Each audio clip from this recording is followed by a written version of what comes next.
So, ito lang ang tanong ko sa mga pamilya ko sa Facebook.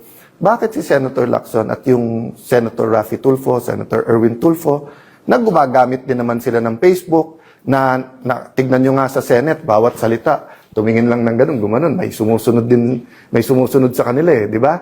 O tapos, makikita mo, pati kay Senator Lacson, yung angal ni Senator Marcoleta, pati sa CA, kahit anong committee, ini-edit, pinapaganda, yung itsura, di ba? Yung sa NBI, hindi ko alam, totoo ba yun, yung talagang nag-ayos, nung hearing, or everyone is aware that it's not only mainstream, meron din social media, but kayo galit na galit pag nagpe-Facebook ako? Ang hilig nyo rin mag-Facebook. So, sasabihin nyo, hindi, kasi mas maraming nanonood kay Alan Cayetano, kasi nagsasabi ako ng totoo. Hindi naman parating mas maraming nanonood sa akin. Bakit last year ba? Mas maraming nanonood sa iyo. Raffy at Erwin Tulfo. Problema, nabuko kayo na may tinatago kayo. Di ba? O kung hindi lang sa sarili, para pati din sa Malacanang. Babaluktutin na naman ng iba, sasabihin, kino-compare natin ang struggle. God is God. And we have to pray that we're on God's side. But there are principles He teaches us. So, di ba ano sabi ko sa inyo kanina? Nation building. At saan natin umpisahan yung nation building? Sa pundasyon. Rule of law. Di ba? Regime of justice and truth. Kung walang justice and truth, yung binibuild po natin para natin nilagyan ng anay. Para natin nilagyan na payat na bakal. Para nilagyan natin ng bakal yan na may kalawang na. Gigiba at gigiba din po yan. So, ang tinitignan pa lang po natin, 24-25 budget. Yung 26 budget. May nagsasabi ba na napaka-inosente yan? Wala rin mga sinaksak dyan? O going back, 2023 budget, ang sabi po ng mga ex-Marines, 2022 pa lang may deliveran na Tapos, hindi lang DPWH yan. Meron din yan po sa farm-to-market roads. Meron din daw sa school buildings. Meron silang binabanggit na noong 22, 23, BIR. So, napakarami po. Alam naman na po natin na may corruption. Again, don't get me wrong. What I'm looking at is the systematical robbing blind our people in the last few years. No? There are two systemic na pagnanakaw. Di ba? Yung sistema natin sa Pilipinas na may papel ka, kailangan may lagay. Di ba? So, tatlong natin kailangan tignan. Yung una, yung day-to-day corruption na parang walang mastermind yon. Yung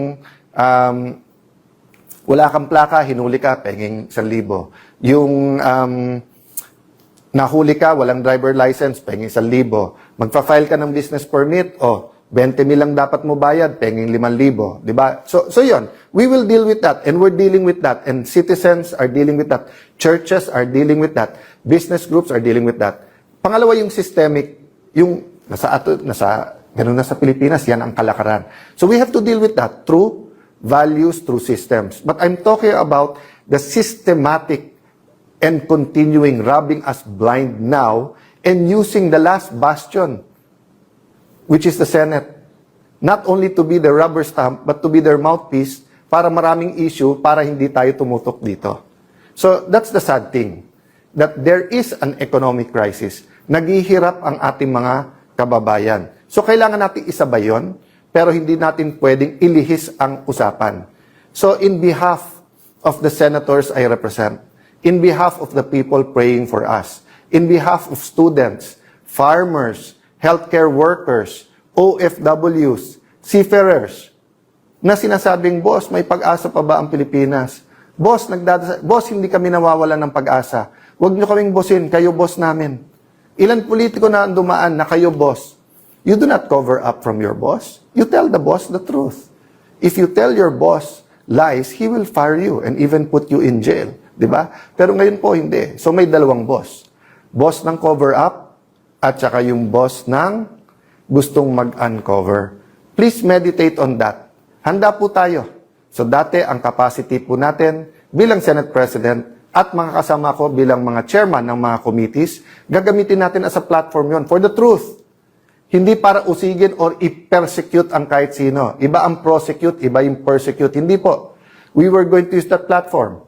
O nakita natin in less than 40 days kung paano inuga ang mga pundasyon ng Senado at inuga ang pundasyon ng ating mga institusyon at paano pinunit ang konstitusyon para lang matuloy yung cover-up. Now, we will have other platforms, other venues And one of this venue is Facebook. So ito lang ang tanong ko sa mga pamilya ko sa Facebook.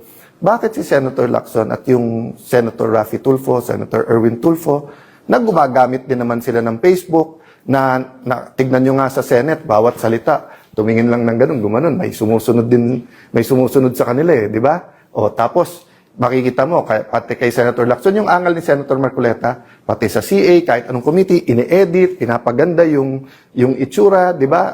Yung sa NBI, hindi ko alam, totoo ba yun, yung talagang nag-ayos nung hearing, or everyone is aware that it's not only mainstream, meron din social media, ba't kayo galit na galit pag nagpe-Facebook ako? Ang hilig nyo rin mag-Facebook.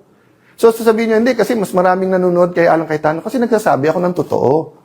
Hindi naman parating mas maraming nanonood sa akin. Bakit last year ba? Mas maraming nanonood sa iyo. Raffy at Erwin Tulfo. Problema, nabuko kayo na may tinatago kayo. Di ba? O kung hindi lang sa sarili, para pati din sa Malacanang. So, walang perpekto sa atin. But it's time for real change. So, yun ang hinihingi ko mga kababayan. Huwag po tayong susuko. Huwag po tayong manghihina. Tao din naman po ako. So, I spent a day yesterday, sabi ng asawa ko, pwede kang kumain ng sisig ngayong gabi. Kasi nga, mataas kolesterol ko Pero sabi niya, para naman matuwa ka ng konti. Tapos sinama niya yung barkada namin na medyo magaling sa akin ng konti yon, pero ka-level ko na mag-chess. So, at least hindi ako talo parate. Tapos, I spent a day reflecting. Tinext ko mga kasamahan ko, as a group, individually, na kailangan ito ang sitwasyon, ituloy ang laban. I thank them. Humingi din ako ng kapatawaran sa pagkukulang ko. Sabi ko, pasensya na kayo, hindi rin ako perfecto, tao din. May pagkukulang din ako sa inyo. So sa ating mga kababayan, kung may pagkukulang din ako sa inyo, hindi lang bilang Senate President, hindi lang bilang ordinary senator, even in how I articulate these issues, pagpasensyahan nyo.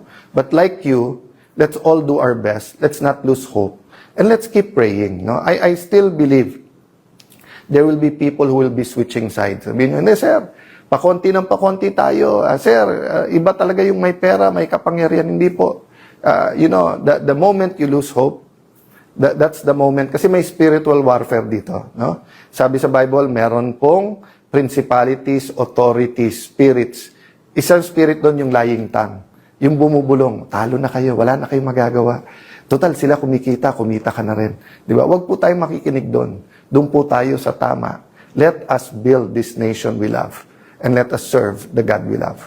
God bless you po.